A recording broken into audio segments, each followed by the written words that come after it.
the sound that notification elicits out of a person, it's kind of, I know this sounds so dramatic, but I've heard it so many times. It is this kind of guttural, deep in the stomach sound that they get, because they're coming to this realization, if just for a second, that they're never going to see this person again. And I've seen this played out time and time again, and you're delivering this news to them. And I've had a variety of people, they'll react in a variety of different ways. I've had people that look like that they're suffering from catatonia, where it's, they get the 1,000-yard stare and they're non-responsive, because it's so numbing at that moment in time, and you cannot elicit a response to them no matter what you're saying. And here's something interesting that we found out relative to notification of next of kin. Did you know that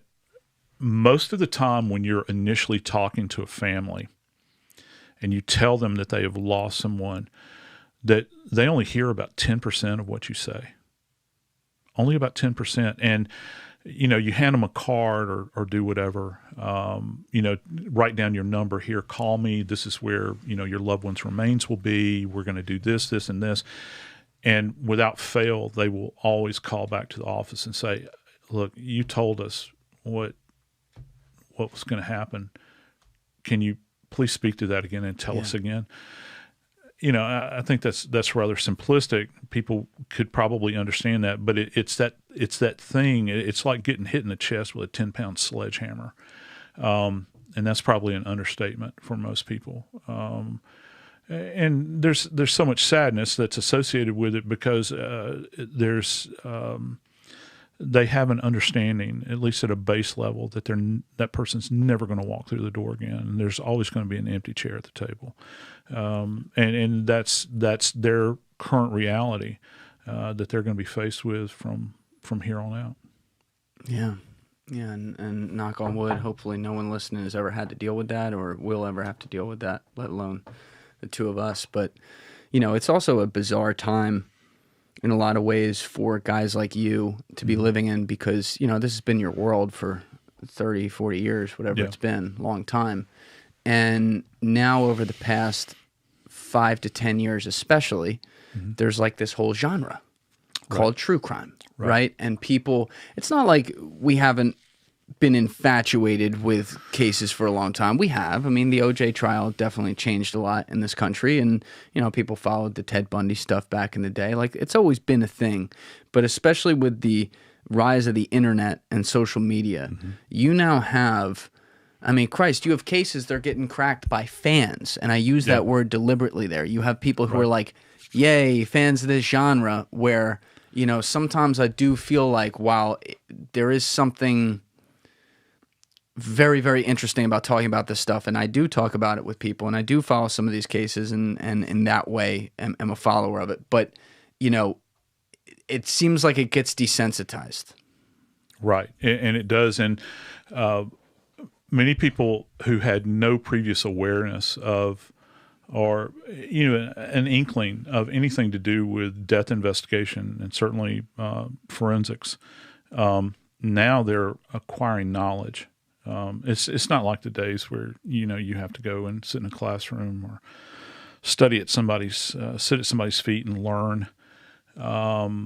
They pick the stuff up on their own many times, I've seen, but sometimes it loses context if you don't understand how everything kind of fits together. And it's intricate work, it's detailed work, but there have been cases, cold cases in particular, that have now been solved as a result of what they refer to as citizen detectives. They love to use that term quite a bit.